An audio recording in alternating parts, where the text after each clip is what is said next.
महाराजा सूरजमल विश्वविद्यालय भरतपुर के बीए द्वितीय वर्ष पाठ्यक्रम में निर्धारित कारक और अनुवाद का प्रकरण चल रहा है। द्वितीय और विभक्ति जिसमें होती है, कर्म कारक का प्रकरण और प्रसंग वर्तमान में प्राप्त है। अब इसी को आज आगे पढ़ेंगे। अष्टाध्यायी का पाणिनि के द्वारा जो प्रणीत है, पहले अध्याय का चौथे पाद का 91वां सूत्र है अभिर्भागे, जिसका अर्थ है भाग को छोड़कर अन्य समस्त ऊपर के अर्थों में अभी जो उपसर्ग है कर्म प्रवचनीय कहलाता है।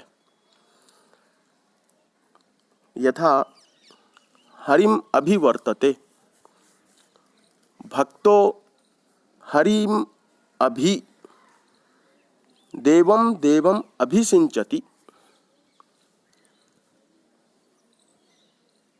उपपद विभक्तियों का भी प्रयोग समझना जरूरी है।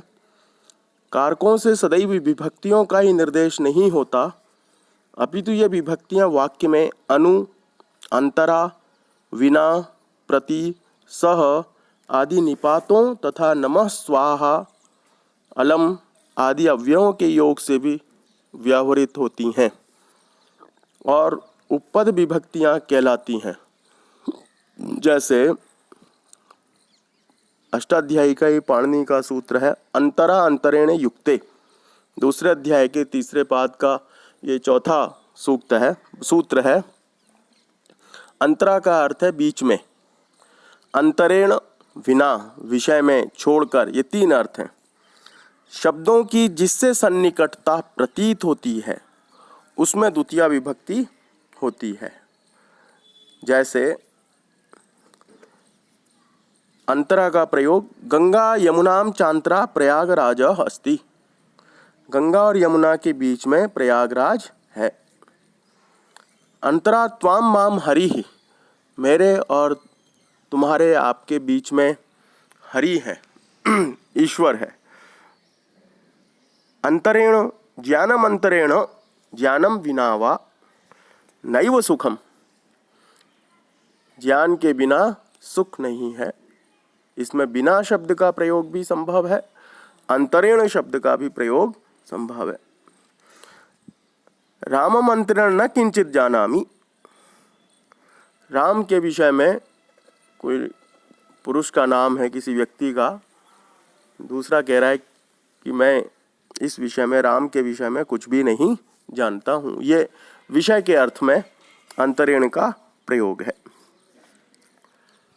अब अभितः परितः समया निकषा हा प्रतियोगेपि, ये वार्तिक है।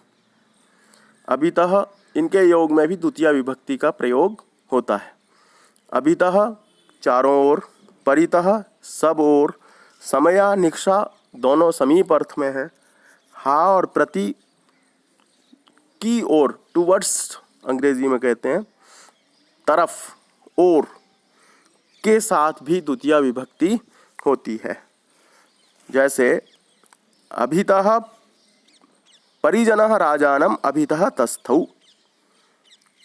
परिजन राजा के नौकर चाकर राजा के चारों ओर खड़े थे। निकषा का और समया का, वनम निकषा समया वा सरसी वर्तते, वन के निकट एक तालाब है। प्रति का योग दीनम प्रति दयाम कुरु, दीन दुखियों के प्रति दया करो। हा का प्रयोग हा नास्तिकम या ईश्वरम न मन्यते, अफसोस अर्थ में है, दुख अर्थ में है, और नास्तिक पर अफसोस है कि वह ईश्वर को नहीं मानता।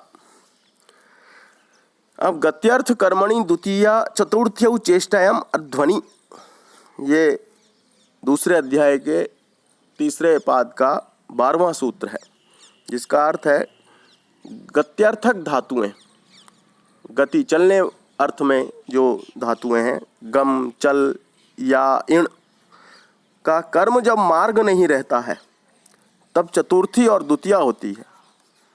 दोनों, चतुर्थी भी हो सकती है और द्वितीया भी हो सकती है, दोनों सही हैं।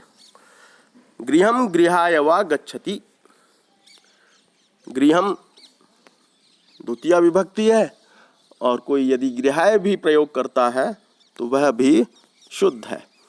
यहाँ जाने में हाथ पैर आदि अंगों का हिलना डुलना रहा और गृह मार्ग नहीं है। मार्ग में द्वितीया विभक्ति होती है, जैसे पंथानम गच्छति। और शरीर के व्यापार न करने पर, शरीर में किसी प्रकार की अंग प्रत्यंगों में चेष्टा जब नहीं की जाती तब सिर्फ द्वितीया विभक्ति का प्रयोग होता है। जैसे चेतसा हरिम व्रजति, मनसा हरिम व्रजति, हृदयेन हरिम व्रजति, गच्छति वा, अनुयाति, याति। चित्त से, मन से, बुद्धि से, हृदय से हरि की ओर जा रहा है, हरि की ओर जाता है, ईश्वर की ओर जाता है। अब अधि शींग स्थासाम कर्म, ये भी अष्टाध्यायी के पहले अध्याय का चौथे पाद का 46वां सूत्र है। शींग, स्था तथा आस धातुओं के पूर्व यदि अधि उपसर्ग लगा हो तो इन क्रियाओं का आधार कर्म कहलाता है। यथा भूपति, यथा भूपति ही सिंहासनम अध्यास्ते, राजा सिंहासन पर बैठा है। तो अधि उपसर्ग के साथ आस धातु का प्रयोग है, इसलिए सिंहासनम अध्यास्ते ये द्वितीया विभक्ति का प्रयोग है। शिष्य आसनम अधितिष्ठति, शिष्य आसन पर बैठता है। चंद्रापीडः मुक्तशिलापट्टम अधिशिष्ये, चंद्रापीड मुक्तशिला पर लेट गया। उभ सर्वतसोः कार्याधिक पर्यादिषु त्रिषु द्वितीया मेड्रितान्तेषु ततोऽन्यत्रापि दृश्यते। उभयतः, अब यहाँ कुछ और प्रयोग बता रहे हैं। धिक के साथ कभी कभी प्रथमा और संबोधन भी होते हैं, जैसे धिग्यम दरिद्रता, धिग अर्थाः कष्ट संश्रया, धिंग मूढ़। उभयतः सर्वतः धिक उपरि उपरि अधोधः तथा अध्यधि शब्दों की जिससे निकटता पाई जाती है उसमें द्वितीया होती है। यथा उभयतः नदीम वृक्षाः, नदी के दोनों ओर पेड़ हैं। सर्वतः कृष्णम गोपाः, कृष्ण के सभी ओर ग्वाले हैं। धिक पिशुनम, चुगलखोर को धिक्कार है। उपरि उपरि लोकम हरि, हरि लोक के ठीक ऊपर है। अधोदह लोकम पातालः, ठीक नीचे पाताल लोक है। अध्यधि लोकम, संसार के ठीक नीचे।